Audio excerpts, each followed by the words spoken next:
Monsieur le Président de la République, Monsieur l'ambassadeur d'Israël en France, Monsieur le Grand Rabbin de France, Mesdames et Messieurs les ministres et secrétaires d'État en charge de la justice, des collectivités territoriales et de l'intérieur, des affaires sociales, de la famille et de la santé.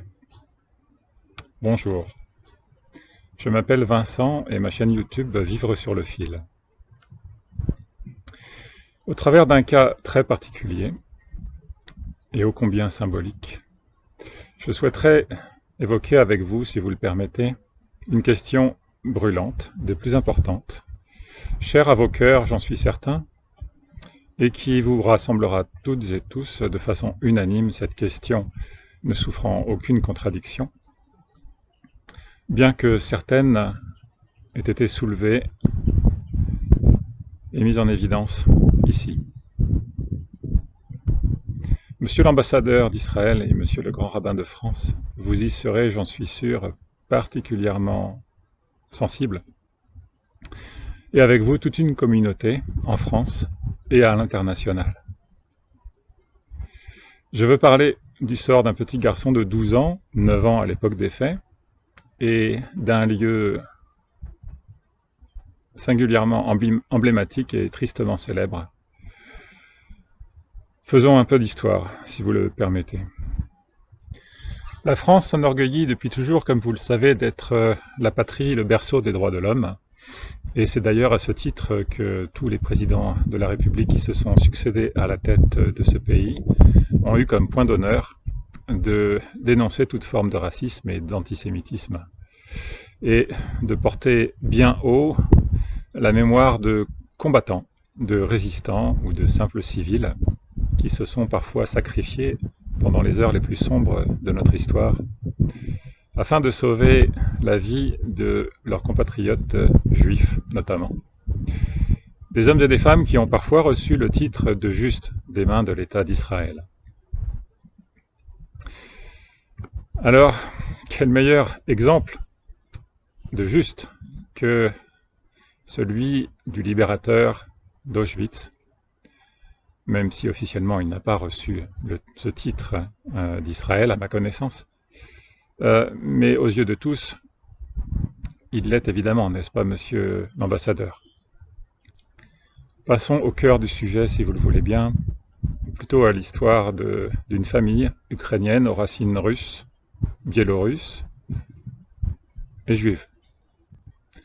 L'histoire bégaye, elle se répète. Et une tâche bien sombre à nouveau éclabousse l'État français, ses institutions et le drapeau tricolore. Je sais, Monsieur le Président de la République, Monsieur l'ambassadeur d'Israël, Monsieur le Grand Rabbin de France, Mesdames et Messieurs les ministres et secrétaires d'État, je sais que vous aurez ensemble à cœur d'apporter une réponse à une ambiguïté terrible à nos yeux, ainsi qu'une solution rapide à un problème épouvantable qui n'a que trop duré. Une déchirure, non seulement pour toute une famille, mais aussi pour, encore une fois, l'État, le drapeau français. La France se disant pourtant le chantre de la défense des droits de l'homme. Qu'est-ce qui peut bien relier ce bâtiment sinistre, ô combien sombre et d'une puissance évocatrice sans équivalent dans le monde et dans l'histoire, et dont les échos glacés résonnent encore de nos jours? Qu'est-ce qui peut bien relier ce bâtiment à celui-ci, méconnu, un bâtiment de pierre, froid, triste, à l'aspect austère, sans âme et déjà bien marqué? L'un se situe en Bretagne, celui-ci, en Ille-et-Vilaine, dans la ville de Dinard. Quant à l'autre, je ne vous ferai pas l'insulte de vous le restituer. Dans l'histoire, vous avez bien évidemment reconnu Auschwitz-Birkenau. L'histoire de ces deux lieux, bien différents, réunis pourtant autour de 3/4 de siècle,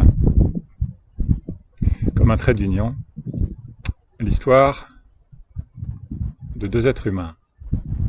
Tout d'abord, ce petit garçon de 12 ans, qui en avait 9 à l'époque des faits, Éléazar, de nationalité ukrainienne. Et jusqu'en décembre 2017, ce garçon était partagé entre deux cultures, celle de son pays, reliée à la terre d'origine de sa famille, à ses racines slaves ukrainiennes, russes et biélorusses, et celle de la culture française, puisqu'il vivait avec ses parents à Fougères, en Bretagne, ses parents étant, je le rappelle, ukrainiens tous les deux, comme ses deux petits frères et sœurs, Boris et Lyudmila. Il vivait en France en situation tout à fait régulière. Détail très important, Monsieur le Président de la République, car bien que né en France, ce petit garçon de 12 ans n'est pas français. Il est bien ukrainien. C'est donc aujourd'hui un mineur étranger. Sa famille devait retourner vivre en Ukraine, justement, en 2018.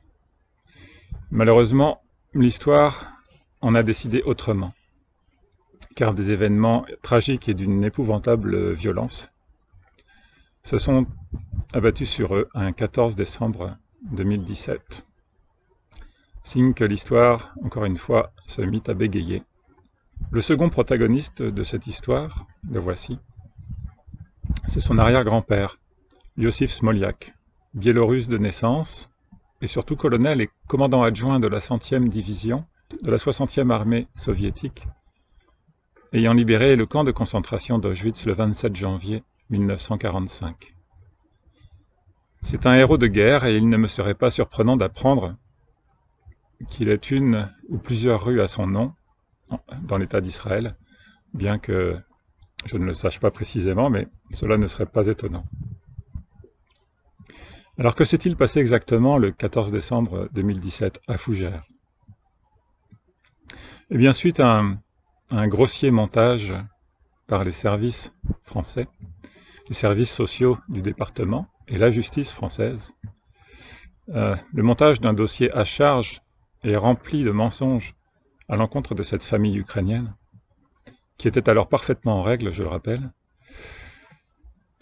La main implacable de la justice et des affaires sociales et de l'enfance du département de l'Ille-et-Vilaine s'est abattue sur cette famille avec une sauvagerie inouïe.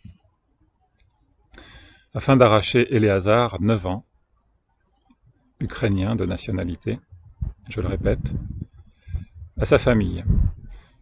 Quels ont été les motifs de ce placement abusif? Car il s'agit bien de cela.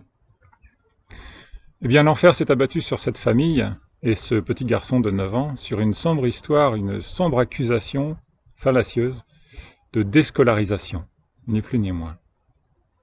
Une soi-disant déscolarisation d'Éléazar, un énorme mensonge puisque ce garçon était depuis toute son enfance scolarisé dans une école française à Fougères, un élève brillant, et depuis le mois de septembre 2017, il était scolarisé par correspondance dans une école russe, et cela aux frais de la famille. Éléazar n'était donc pas du tout déscolarisé, comme l'ont prétendu les services sociaux et la justice du département. Bien au contraire. On ne peut en effet reprocher à cette famille le fait de scolariser à leurs frais, encore une fois, leur petit garçon au sein d'un établissement par correspondance, une scolarité donc dans un établissement russe, en préparation, en vue d'un retour d'Éléazar en Ukraine, et donc où il serait exposé donc à un enseignement en langue russe uniquement. Donc quoi de plus logique que de lui faire reprendre ses repères au sein d'un système d'un enseignement russe qui, on le sait aujourd'hui, est d'une efficience, d'une efficacité et d'une qualité sans pareil et qui fait pâlir d'envie bien des systèmes éducatifs dans le monde, et la France y compris. D'autre part, Monsieur le Président de la République, nous avons dans ce dossier des accusations mensongères et honteuses de violences physiques et psychologiques à l'encontre du petit garçon, des accusations qui mettent en cause le papa de façon encore une fois totalement mensongère, qui ont été démentis très rapidement. Malheureusement, ces démentis n'ont pas suffi. Et aujourd'hui, Éléazar est toujours retenu contre son gré et contre la volonté de ses parents au sein de la maison de l'enfance à caractère social de Notre-Dame-du-Roc, un lieu qui lui est totalement étranger. Il n'y est pas heureux.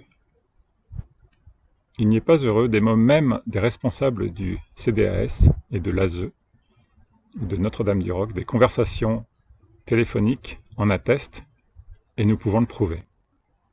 Regardez à titre d'exemple, Monsieur le Président de la République, Monsieur l'ambassadeur d'Israël, Monsieur le Grand Rabbin de France, Mesdames et Messieurs les ministres et secrétaires d'État, regardez ces lettres.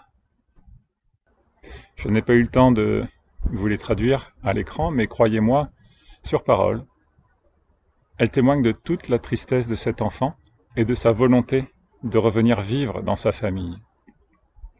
Elles ont été écrites depuis des lieux de rencontres médiatisés, en présence des personnels de l'ASE et du CDAS de Fougères, donc sans intervention possible du père resté en France à ce moment-là, et qui ne pouvait, en présence des personnels, dicter le contenu de ces lettres.